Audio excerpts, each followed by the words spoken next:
We thank and praise God for this wonderful day. God has been so gracious and has given us this privilege to worship as a church in the first Sunday of the month. Let us pray. Lord, grant us serenity to accept the things we cannot change, courage to change the things we can, and wisdom to know the difference. Let us pray. Now let us concentrate on the Word of God.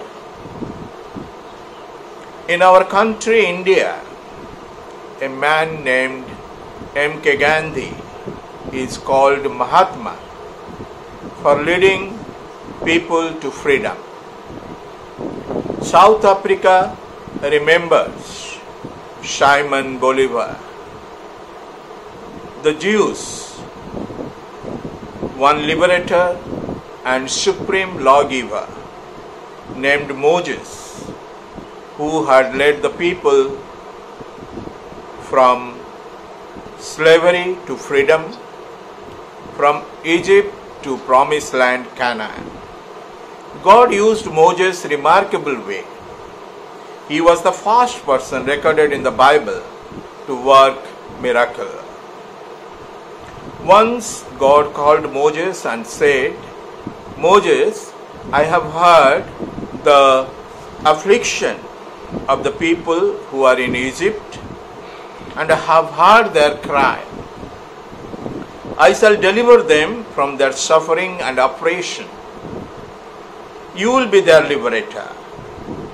You will lead them from their suffering, and you will lead the great multitude of the people years after years through wilderness, deserts, villages, finally to the promised land." Then Moses asked to the Lord, "Lord, what is your name?"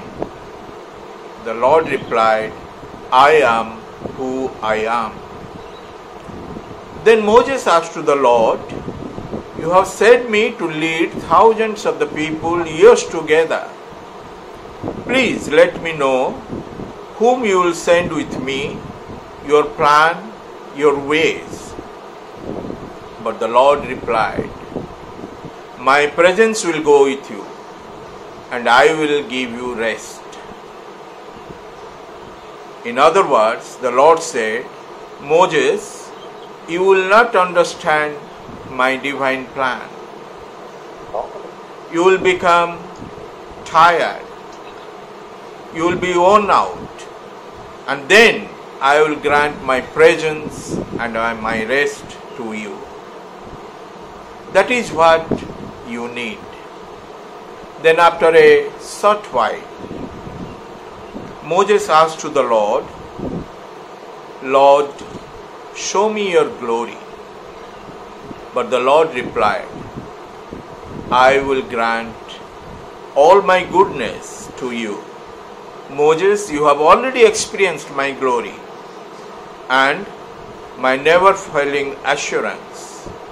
You need my grace and my goodness." Moses was a little bit disturbed. Then he finally asked to the Lord, "Lord, when I will go back to my people, they will ask me, 'Have you seen him? What kind of Lord is he? Have you seen his face? Lord, please show me your face." Then the Lord replied, "You cannot see my face, for man shall not see me and live. But I will cover you with my hand, and I will give you my protection and my security." Dear brothers and sisters in Christ, sometimes we are disheartened because what we asked for to the Lord, He does not grant us. But He is our loving Heavenly Father. He knows better what we need in our lives and gives us what is best in our lives. When we carry out His mission, He is faithful to us, and we must have complete faith and trust in Him and submit ourselves to Him. We cannot understand His ways. Always we should not depend on the miracles of the Lord, but always we must be ready to listen His voice. So the great exodus started. People left Egypt at midnight, and suddenly the mind of Pharaoh was changed. He took 600 chariots and army with swords and shields and pursued the Israelites. The children of Israel were walking on the wilderness. The Egyptian army was pursuing them and gaining ground by the minute. The sea was before them, cutting up their path. They were terrified and cried out to the Lord. Then the Lord replied, "Why are you crying out to me? Tell the Israelites to move on." My dear friends, just imagine the situation. The people of Israel were having a terrible time. The Egyptian army with horses and chariots is about to kill them.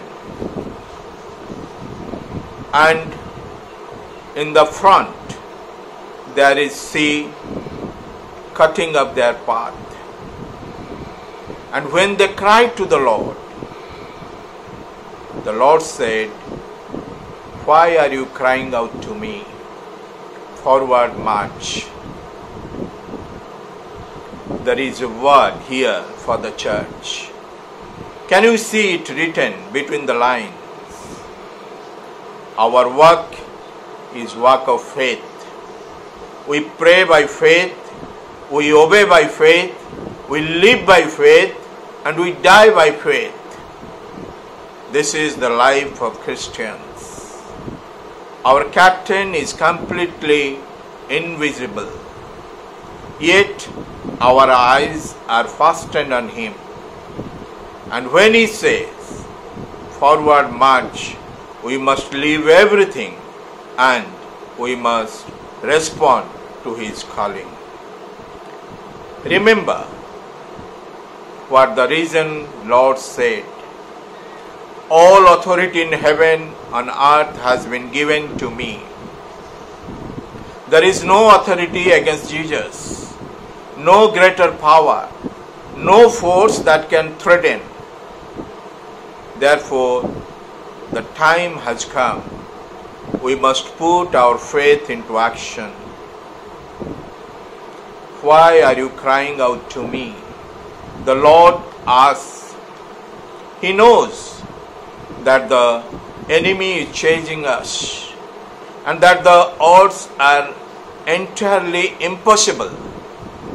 He knows that the obstacles before us are immovable. But there is something else He knows. If our heart is pure, if we live to do His will, if we wait before Him in faith, He is our living God and King. Then His glory resides in us. His power lives in us. His word abides in us, and His Spirit inhabits us. We must listen His voice.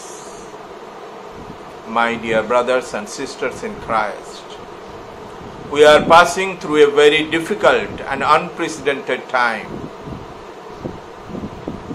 More than 1 crore of people are affected by COVID-19 around the globe.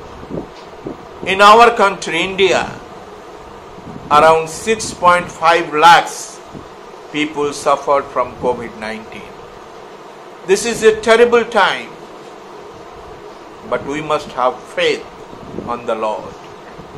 Down through the centuries, church has been suffering through persecutions and problems, through pestilence and pandemic, through storms and cyclones, through many natural hazards and catastrophe.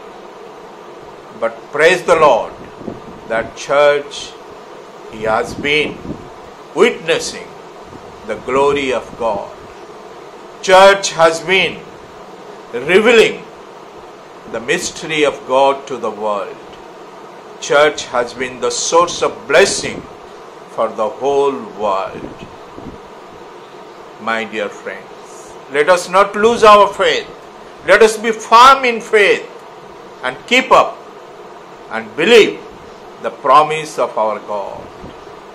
That day, God said to Moses, "You lift up your rod and hold out your arm over the sea and split it, so that the Israelites may march into the sea on dry ground."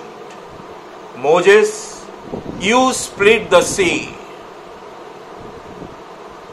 This is an order from the Lord. Moses, don't wait for someone and something new to happen. You have already seen my glory. You have the rod of the Lord.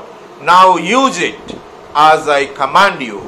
Raise it and part the sea, make the dry land appear, and let my people go. My dear friends, what is impossible in the sight of man is possible in the sight of God. This is our faith. And the same marching order Jesus gave to his disciples. He said, as you go, preach the good news that the kingdom is at hand. Heal the sick, cleanse those who have leprosy, drive out demons. Freely, freely you have received, and freely, freely you give. My dear friends, the church must take care of the oppression. The church should be the voice of the voiceless people, and the church is commissioned to fulfill the mission of God, that we must march forward with faith. Do you have faith? Faith is not blind chance. It is not ignorance. Faith is a commitment to something big, to something noble, to something worthwhile.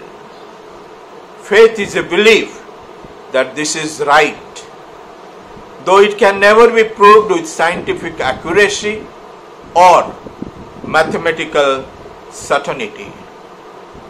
Faith is a belief that however rocky the road, however thorny the path, tomorrow things will be better. Faith is taking the next necessary step and leaving the consequences to God. I like the wonderful definition written by the writer of Hebrews, Hebrews chapter 11 verse 1. He defines faith is assurance of the things hoped for. Faith is the conviction of the things which is not seen. My dear friends, wonderful statement. We must abide firmly to the Lord by faith. And acting on faith, acting on the urgency and the necessity to take the next step, Jesus died with these words on his lips: Father, into thy hands I commend my spirit.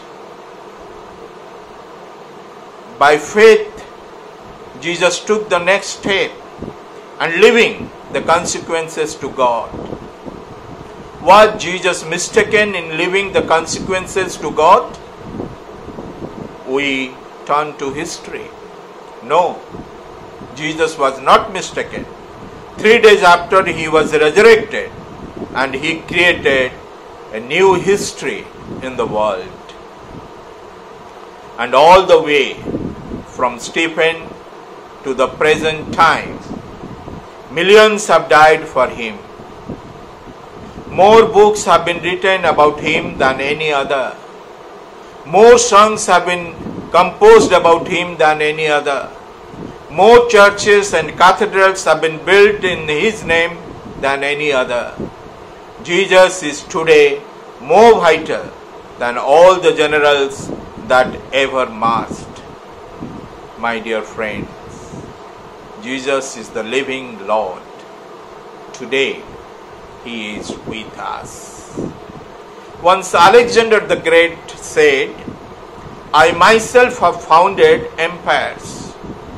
But upon what did they depend? They depended upon force. But Jesus Christ built his empire upon love. And until this day, millions are ready to die for him. The forces that crucified Jesus have passed away. The Roman Empire is gone. The Sadducees, the Pharisees, the jailers, all have passed away. They have all passed into history. But the crucified Christ is alive, saving the people today. And in the 21st century, he speaks to the world that love and not hate is the way. Peace and not war is the way. Forgiveness and not revenge is the way. Brotherhood and not caste is the way. My dear friends, the Jesus way is the only hope for the humanity today. When I think about Moses, he had a very profound and tremendous faith on Lord, because his faith was so remarkable that he chose God and God's people rather than this world and its pleasure. The tradition says Pharaoh's daughter was the only child and she herself was childless. That means Moses was supposed to be the king of Egypt. In either case, Moses was a prince, the son of the Pharaoh's daughter. He had everything that a person on earth could ever want. Education and knowledge, fame and wealth, position and estates. He was having everything. But everything he gave up for the sake of the Lord. He identified himself with the people of God and he decided to follow the command of the Lord. My dear friend, he gave up the pomp and splendor, the pleasure and treasure of Egypt, and he followed the command of the Lord and to deliver, to save the people of Israel. My dear friends, this is the great lesson we learn in the life of Moses. As a church, we must march forward and catch men by faith like John Giddy, the pioneer Presbyterian missionary who went to the South Seas, about whom it is written, when he landed in 1848, there were no Christians here. When he left in 1872, that means after 24 years, there were no people of other faith here. All embraced Christianity. As a church, we must march forth for righteousness and morality by faith. Like William Wilberforce, the British aristocrat who gave himself sacrificially to fight against slavery. His vision was impossible. Society was against his. History was against him. Common prejudices were against him. But God was for him. My dear friends, history has been recorded lively, the great faith of the missionaries. We know missionaries like William Carey, David Livingstone. We know the missionaries like Reverend Banton and James Pegg, who came to Odisha,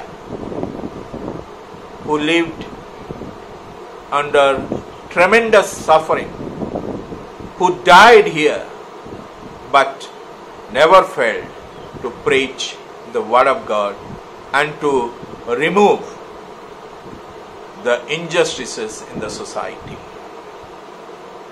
Let me conclude my sermon with a lively story in China. During the persecution in China, many believers dedicated their lives for the faith. Reverend Fang Cheng was the pastor of a big church. He has faithfully endured torture. He is brought before the interrogator once again. He noticed a heap of rags in chains huddled in a corner.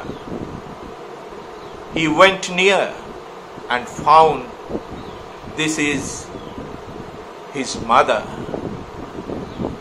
Her hair was turned white, her complexion grey. Cheng was deeply shaken, and at the right time he was asked to recite 10 commandments. When he came and said, "Honor your father and mother," he was stopped by the jailer. "Tell us what you know about your brethren in faith, and I promise that tonight you and your mother will be free. You will be able to give her honor and give her care. Let me see now whether you really believe in God and wish to fulfill His commandment." This was a tremendous time in the life of the pastor. It is not easy to make a decision. Cheng turns to his mother. "Mommy, what shall I do?" The mother answered, "I have taught you from childhood to love Christ and His church. Don't mind my suffering. Seek to remain faithful to the Savior and to His little flock. If you betray, you are no more my son." That was the last time that Fang Cheng saw his mother. The probability is that he died under torture. My dear friends, faith demands and leads you to the cross. Cross leads you to the crown of eternal glory. May God grant His living faith to each one of us to stand boldly and witness His mission during this time. May God bless us. Amen.